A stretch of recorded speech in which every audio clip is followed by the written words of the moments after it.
Sejam muito bem-vindos a mais um a um com Eduardo Santana. Hoje eu estou recebendo aqui o Guilherme Menezes. O Guilherme, ele é engenheiro de ciências da computação, ele é da Zug Analytics e ele veio aqui nos presentear, falar um pouquinho sobre competitividade e sobre indicadores que o empresário precisa ter para ser competitivo no mercado. Guilherme, seja muito bem-vindo ao nosso programa. Muito obrigado, Edu. É uma honra estar aqui conversando com você. E vamos falar um pouquinho sobre competitividade, sobre os desafios que nós vamos ter aí pela frente, né? Como a gente já falou um pouquinho anteriormente, quer dizer, o Brasil a gente sabe que é um dos países mais fechados do mundo, né? A gente não é um país que pratica livre concorrência e por isso a gente nunca se preocupou muito com competitividade. Perfeito. Esse é um excelente gancho para a gente começar, Guilherme. Imagina o seguinte, a gente está olhando agora esses movimentos, né? O Mercosul com a União Europeia, o Brasil, acordos entre essas organizações, entre o Brasil e Estados Unidos, ou seja, o nosso público consumidor, nos próximos anos, ele pode agregar aí mais 700 milhões de consumidores com a União Europeia em acordo com o Brasil. Agora, junto com isso, e também com prováveis acordos com os Estados Unidos, né, que são mais 350 milhões aproximadamente de consumidores, nós teremos também as empresas desses lugares que são altamente competitivas entrando no mercado brasileiro. Como é que você vê esse cenário, Guilherme? Pois é, nos últimos 70 anos, desde que a gente industrializou o país, nós nunca nos preocupamos muito com competitividade nem com concorrência. Por quê?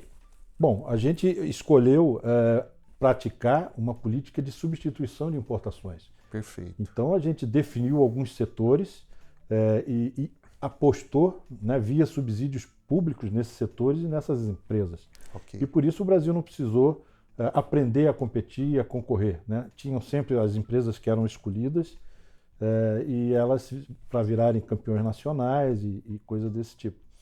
Agora a gente está entrando numa fase nova, né? Porque a conta ficou cara demais, a conta de subsídio ficou muito cara para ser paga e a gente está vendo o governo, né, investindo na reforma da Previdência, que está praticamente aprovada, mas outras reformas virão. Né? A reforma tributária vem também.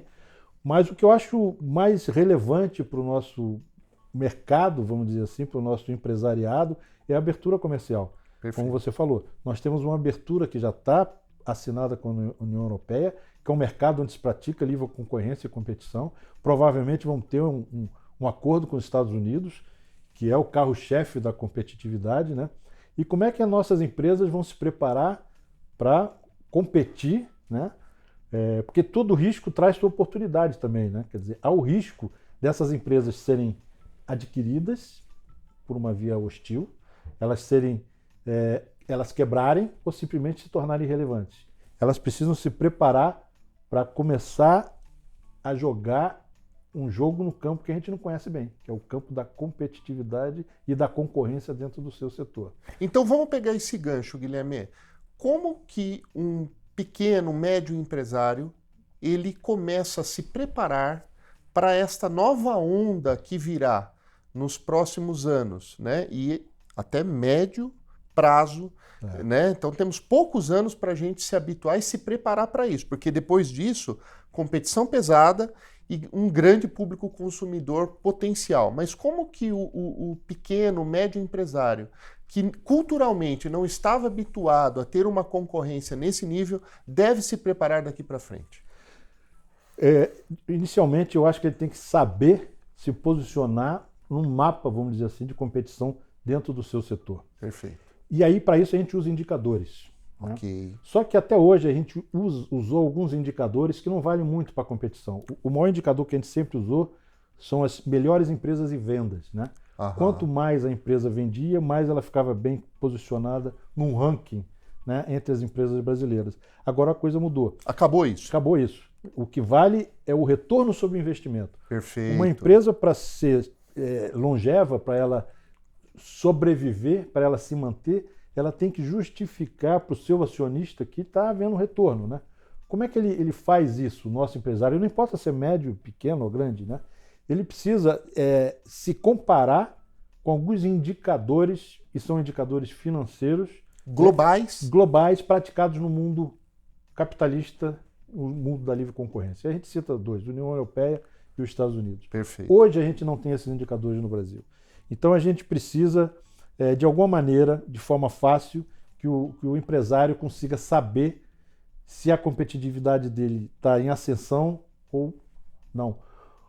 A competitividade, o sintoma, né, vamos dizer assim, a consequência de uma má competitividade, de uma má posicionamento no mercado, aparece nos resultados financeiros, né? Perfeito. Então, se você analisa em 5, 10 anos a performance financeira de uma empresa e ela apresenta constantes e contínuos e continuados retornos sobre investimentos decrescentes, né, ela está numa má posição. Então, ela pode ser comprada de uma forma hostil, ela pode quebrar ou se tornar irrelevante.